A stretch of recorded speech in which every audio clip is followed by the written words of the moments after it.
அனைவருக்கும் வணக்கம். என் பேர் காதீஸ்வரன். நான் 1ஆம் வகுப்பு கேபியில் படிக்கின்றேன். திருக்குறள் எழுதியவர் திருவள்ளுவர். அதிகாரம் 4, அறங்களை உறுத்தல். சிறப்பு ஈனும் செல்வமும் ஈனும் அறத்தின் ஊங்கு ஆக்கமும் எவனும் உயிருக்கு.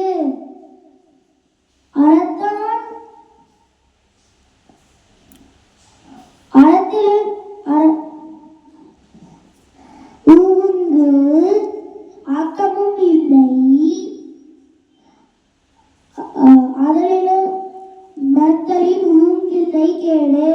வெல்லும் நகையான் அறைவினை ஓவாதே செல்லும் பாதெல்லாம் அனைத்துக்கள் மாசுதல் நாதல் அனைத்தரன் ஆகுணம் நீர பிற. அறுக்கார் அவ்வா வெகுளி இன்னார் சொல் நான்கும் இழுக்கா இயன்றது அறம். அன்று